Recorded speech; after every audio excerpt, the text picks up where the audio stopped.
Hello friends, आज जब हम टॉपिक पढ़ेंगे वो पढ़ेंगे combination of resistance. Combination of resistance में क्या होता है, टू टाइप की होती है, इन सीरीज और पैरेलल। और इससे पहले वाली वीडियो में हमें क्या पढ़ा था, जो इससे पहले पढ़ी उसमें पढ़ा था combination of resistance in series. जो आज हम टॉपिक पढ़ेंगे वो पढ़ेंगे combination of resistance in parallel. तो combination of resistance in parallel क्या होता है कि जब किसी भी सर्किट की अगर टोटल रेजिस्टेंस अगर डिक्रीज करती है तो दैट मीन्स सर्किट मेरा किस में कनेक्टेड है, पैरेलल में कनेक्टेड है। अगर उस सर्किट की अगर टोटल रेजिस्टेंस इंक्रीज करती है तो दैट मीन्स सर्किट मेरा किस में कनेक्टेड है, सीरीज में कनेक्टेड है। कैसे पता चलेगा कि सीरीज में है और सीरीज में है या पैरेलल में कनेक्टेड है। मान लो कि ये मेरी एक रेजिस्टेंस है, ये मेरी क्या है R1 है, और ये एक रेजिस्टेंस है, ये मेरी क्या है R2 है। ये इसका A टर्मिनल है, ये इसका B टर्मिनल है, ये इसका A है और ये B है। अगर मेरा जो फर्स्ट रेजिस्टेंस का B टर्मिनल सेकंड रेजिस्टेंस के A टर्मिनल के साथ कनेक्टेड होगा तो दैट मीन्स जो मेरा सर्किट है वो किस में कनेक्टेड होगा, सीरीज में कनेक्टेड होगा। अगर मेरा ये रेजिस्टेंस है जिसकी रेजिस्टेंस R1 है और ये जिसकी रेजिस्टेंस क्या है, R2 है, ये इसका A टर्मिनल है, ये इसका B टर्मिनल है, और ये इसका A टर्मिनल है, ये इसका B टर्मिनल है। अगर ये था मेरा सीरीज के केस में, और जो ये अभी जो ये वाला पढ़ेंगे ये पढ़ेंगे हम किसके लिए, पैरेलल के लिए। पैरेलल के केस में क्या होता है कि अगर मेरे किसी सर्किट का अगर ये किसी भी रेजिस्टेंस का A टर्मिनल अगर मेरा A के साथ कनेक्टेड है और जो मेरा B टर्मिनल है अगर मेरा B के साथ कनेक्टेड है, दैट मीन्स वो सर्किट मेरा किस में कनेक्टेड है, पैरेलल में कनेक्टेड है। कि कैसे शो करेंगे इसको कि ये मेरी एक रेजिस्टेंस है, ये इसकी रेजिस्टेंस R1 है और ये इसकी रेजिस्टेंस क्या है, R2 है। ये R1 है, ये R2 है, ये इसका A टर्मिनल है और ये इसका B टर्मिनल है, ये इसका A टर्मिनल है, ये इसका B टर्मिनल है। A की रेजिस्टेंस ये ये R1 जो रेजिस्टेंस है ये इसका A टर्मिनल, ये R2 रेजिस्टेंस है ये इसका A टर्मिनल। दोनों अगर ऐसे एक रेजिस्टेंस का A और सेकंड रेजिस्टेंस का A अगर A के साथ कनेक्टेड है और उसका B के साथ कनेक्टेड है, that means circuit are connected in parallel. तो ये सर्किट किस में कनेक्टेड है, पैरेलल में, और ये वाला सर्किट किस में कनेक्टेड है, सीरीज में कनेक्टेड है। और एक और इनमें एक डिफरेंस है, तुम्हें कैसे पता चलेगा कि तुम ये अगर ये मेरी मान लो कि इसकी रेजिस्टेंस है, ये मेरी क्या है 2 ओम है, और इसकी रेजिस्टेंस मेरी कितनी है 4 ओम है। कल जो इससे पहले वाली वीडियो में मैंने बताया था कि जो R सीरीज के केस में जो R इक्विवेलेंट निकालते हैं वो R1 जमा में R2 होता है। और जो R1 की वैल्यू मेरी क्या है 2 और R2 की वैल्यू क्या है 4, तो R इक्विवेलेंट किसके इक्वल आ गया, 6 ओम के इक्वल आ गया। लेकिन पैरेलल के केस में अगर करेंगे, मान लो कि ये R1 है, इसकी 2 ओम है और ये R2 है, अगर मेरा इसकी 4 ओम है, तो पैरेलल के केस में 1/R is equal to 1/R1 जमा में 1/R2। तो R1 मेरा कितना है 1/2 और R2 क्या है मेरा 1/4, ये क्या हो जाएगा 1/R। तो कितना आ जाएगा यहाँ से 4, 2 और 1 3/4। तो दैट मीन्स 1/R मेरा कितना आ गया 3/4 ओम के। लेकिन हमें किसकी वैल्यू निकालनी है, R की निकालनी है, तो R इक्विवेलेंट किसके इक्वल आ जाएगा 4/3 ओम के इक्वल आ जाएगा। ये थे मेरा पैरेलल के केस में, तो दैट मीन्स कितना आ गया 1.33 ओम आ गया। ये जो R इक्विवेलेंट निकल के आया है ये पैरेलल के केस में 1.33 आया है और सीरीज के केस में 6 ओम आया है। लेकिन दोनों की जो रेजिस्टेंस की वैल्यू थी वो क्या थी, सेम थी, बट ये सीरीज में कनेक्टेड है और ये किस में कनेक्टेड है, पैरेलल में कनेक्टेड है। तो क्या पता लग रहा है, अगर दो रेजिस्टेंस दिन की सेम वैल्यू है अगर उनको सीरीज में कनेक्टेड करते हैं तो जो R इक्विवेलेंट निकल के आएगा वो क्या होगा, वो ऑलवेज ग्रेटर देन होगा, उसकी जो हाईएस्ट वैल्यू होती है रेजिस्टेंस की उससे क्या होगा, ग्रेटर होगा। लेकिन अगर मैं पैरेलल में कनेक्टेड करती हूँ तो जो R इक्विवेलेंट है 1.33 आया वो ऑलवेज स्मॉलर होगा, जो इसकी स्मॉलेस्ट वैल्यू होगी रेजिस्टेंस की। ये दोनों में, ये सीरीज और पैरेलल में ये क्या है, मेन डिफरेंस है कि अगर हम उसका जो आर इक्विवेलेंट निकालेंगे वो ऑलवेज ग्रेटर होगा उसकी हाईएस्ट वैल्यू के, हाईएस्ट वैल्यू ऑफ रेजिस्टेंस के, और जो पैरेलल के केस में क्या होगा कि जो मेरी आर इक्विवेलेंट की वैल्यू है वो क्या होगी, मेरी लेस देन होगी जो मेरी स्मॉलेस्ट वैल्यू ऑफ रेजिस्टेंस होगी।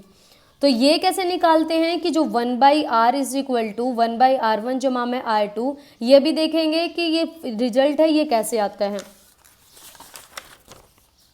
कि मान लो कि मेरा ये सर्किट है, इसकी जो रेजिस्टेंस है ये R1 है, ये R2 है, ये पैरेलल में कनेक्टेड है, इसमें जो करंट है वो I है।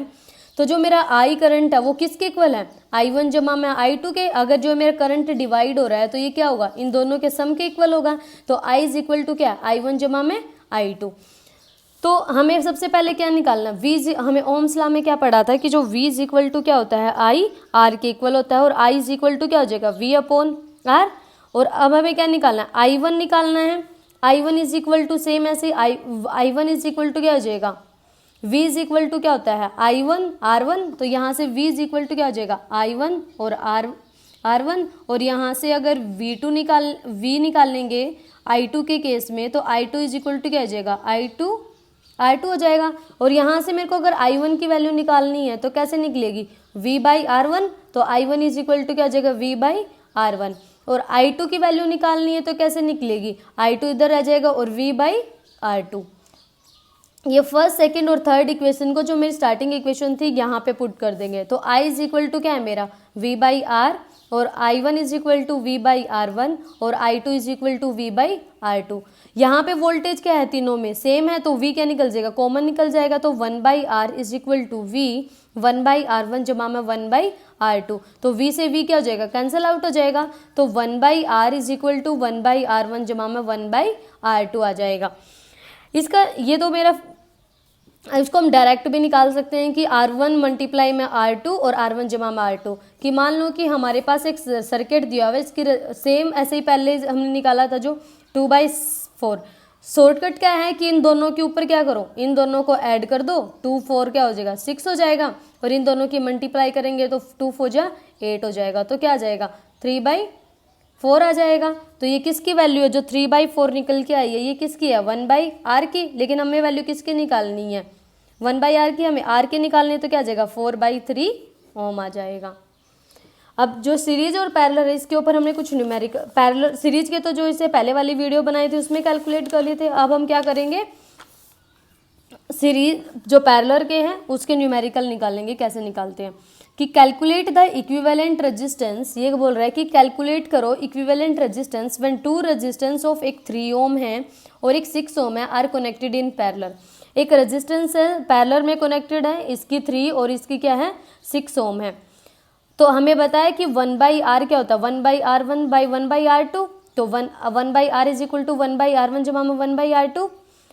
तो R1 की वैल्यू कितनी है 3 और R2 की वैल्यू कितनी है 6। तो 1/3 जमा में 1/6 तो कितना आ गया 1/2। ये किसकी वैल्यू है 1/R की है। तो 1/R इज इक्वल टू 1/2। तो R इज इक्वल टू क्या आ गया मेरा 2 ओम आ गया।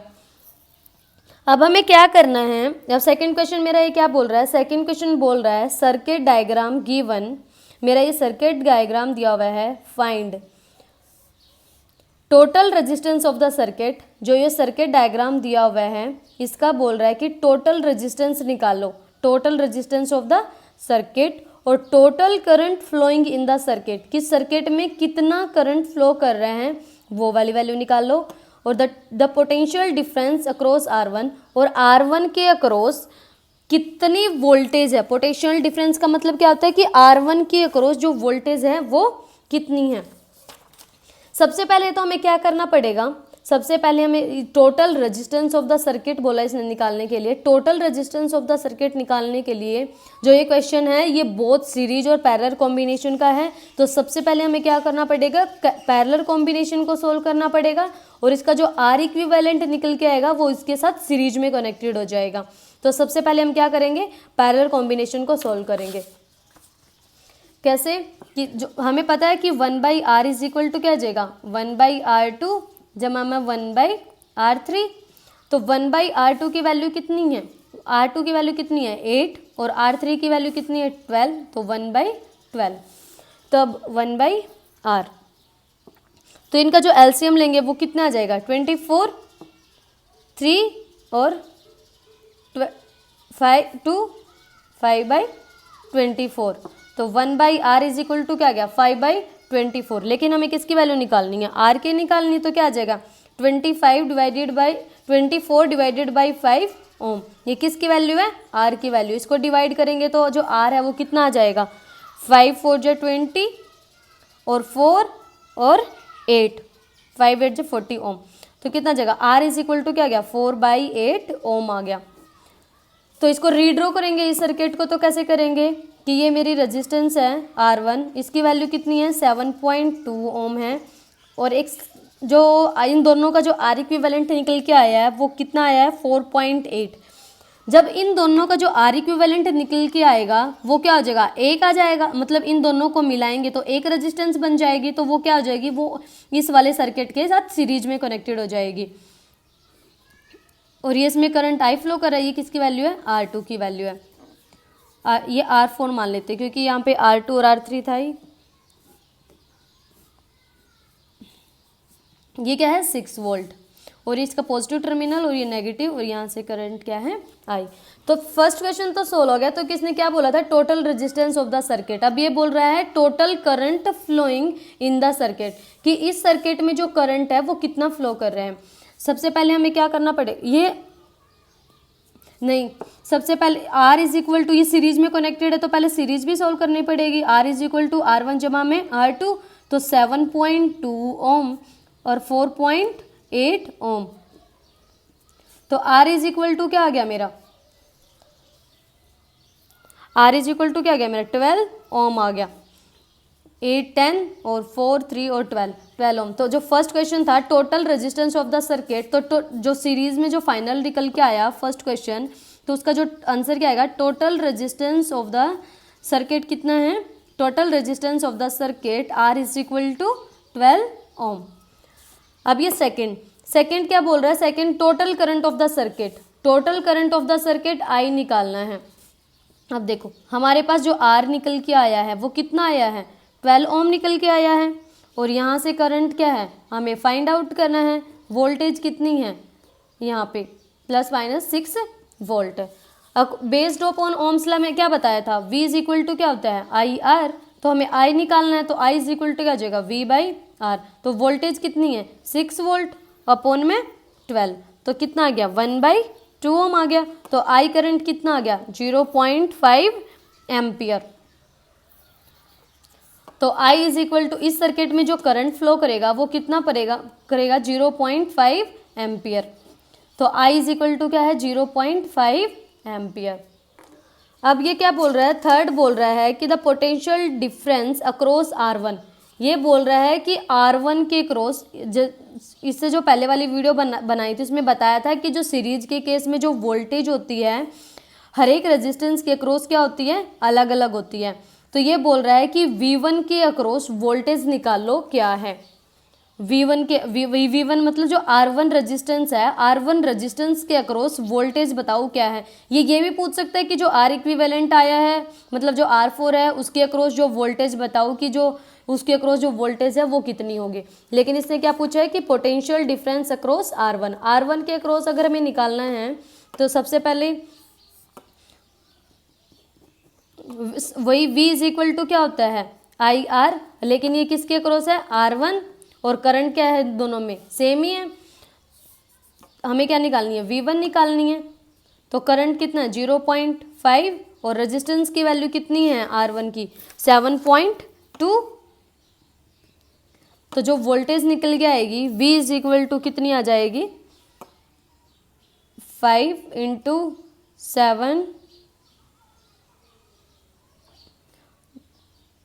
7/2/10 डिवाइडेड बाई 10। तो 2 2 3 और 6, तो कितनी आ गई 3.6 वोल्ट आ गई। तो दैट मीन्स V1 के अक्रॉस जो वोल्टेज है वो 3.6 वोल्ट है। अगर ये हमें V2 के क्रॉस पूछे कि जो रजिस्टर आर इक्विवेलेंट निकल के आया है हमारा 4.8 वोल्ट है, उसके क्रॉस जो वोल्टेज है वो निकाल के दिखाओ, तो वो कैसे निकालेंगे? सेम ऐसे ही कि V2 इज इक्वल टू क्या हो जाएगा, IR2 हो जाएगा। और V2 की वैल्यू क्या हमें निकालनी है, करंट सेम 0.5 है, लेकिन रजिस्टर आर इक्विवेलेंट कितना निकल के आया, 4.8 ओम। तो यहाँ पे क्या कर देंगे 4.8 ओम, तो 0.5 इंटू 4.8 डिवाइडेड में 10, ये पॉइंट अगर हटा देंगे तो इनके अपॉन में क्या लग जाएगा 10, 2, तो 2 टू जा 4 और 8, तो कितनी आ गई 2.4। अब भी देखो सीरीज में यहाँ पे क्या है 6 वोल्ट है, बताया था कि V is equal to series के केस में V1 जमा में V2 होता है, तो वोल्टेज V1 के अक्रॉस कितनी आई है 3.6 निकल के आई है, और इसके अक्रॉस कितनी आई है 2.4 आई है। तो V इज इक्वल टू क्या आ जाएगा 10, ये 6 और 4 10 और 3 और 1 6 वोल्ट, तो V इज इक्वल टू क्या आ गया 6 वोल्ट आ गई फाइनल। अगर हमें ये पूछे कि अगर सीरीज के केस में जो मेरे हम सप्लाई वोल्टेज करते हैं वो इक्वल होता है R1 जमा में V1 जमा में V2 के। ये था पैरेलल कॉम्बिनेशन। अब हम क्या करेंगे, सीरीज पढ़ लिया हमें और पैरेलल पढ़ लिया, तो हमें ये पता होना चाहिए कि सीरीज और पैरेलल के बेस इन दोनों में डिफरेंस क्या होता है। इन दोनों में डिफरेंस क्या निकल के आया है कि difference between series and parallel resistance. Series के केस में क्या होता है कि सीरीज के केस में जो वोल्टेज होती है वो क्या होती है डिफरेंट होती है, लेकिन जो पैरेलल के केस में जो वोल्टेज क्या होती है सेम होती है। और सीरीज के केस में क्या होता है जो करंट होता है वो पूरे सर्किट में क्या करता है, देखो यहाँ पे अगर मैं सीरीज का सर्किट बनाऊंगी ऐसे, तो इसके अक्रॉस जो वोल्टेज होगी वो अलग होगी, इसके अक्रॉस जो वोल्टेज होगी वो अलग होगी, लेकिन इनमें जो करंट होगा वो सेम करंट फ्लो करेगा। लेकिन जो ये R1 है ये R2 है, लेकिन R इक्विवेलेंट निकालेंगे इन दोनों का क्या कर देंगे सम कर देंगे। लेकिन पैरेलल के केस में क्या होगा कि अगर मेरी एक रेजिस्टेंस है R1 और ये R2 है, तो जो वोल्टेज है इसके अक्रॉस और इसके अक्रॉस जो वोल्टेज होगी R1 के अक्रॉस R2 के अक्रॉस जो वोल्टेज है वो सेम रहेगी, लेकिन करंट क्या हो जाएगा डिवाइड हो जाएगा। जो R1 के अक्रॉस करंट जाएगा वो I1 जाएगा और R2 के अक्रॉस क्या जाएगा R2 के अक्रॉस I2 जाएगा। तो करंट क्या होता है पैरेलल के केस में डिफरेंट होता है, लेकिन सीरीज में क्या होता है सेम होता है। लेकिन जो पैरेलल में जो वोल्टेज होती है वो सेम होती है, लेकिन सीरीज में क्या होती है अलग होती है। इसका ये आर इक्विवेलेंट निकालते हैं। तो जो एक और जो फाइनल डिफरेंस है वो क्या है कि जो ग्रेटेस्ट वैल्यू होती है वो हाईएस्ट होती है इंडिविजुअल रेजिस्टेंस की, मतलब जो आर इक्विवेलेंट निकल के आएगा कंबाइंड रेजिस्टेंस वो हाईएस्ट होगा उसकी इंडिविजुअल रेजिस्टेंस के। जैसे मैंने अभी न्यूमेरिकल में बताया था कि जो आर निकल के आएगा सीरीज के केस में वो हाईएस्ट होगा उसकी, जो उसकी सर्किट में उसकी हाईएस्ट वैल्यू होती है। और पैरेलल के केस में क्या होता है कि वो क्या होता है लेस देन होता है उसकी स्मॉलेस्ट इंडिविजुअल रेजिस्टेंस के। जैसे हमने 2 और 4 ली थी तो जो फाइनल निकल के आई थी वो 1.33 आई थी। तो इस केस में क्या होगा कि पैरेलल के केस में जो कंबाइन रेजिस्टेंस है उसकी जो इंडिविजुअल रेजिस्टेंस की क्या होगा उसकी वैल्यू लेस देन होगी उसकी इक्विवेलेंट रेजिस्टेंस जो निकाल लेंगे हम। ये थे सीरीज और पैरेलल के कॉम्बिनेशन। Thank you.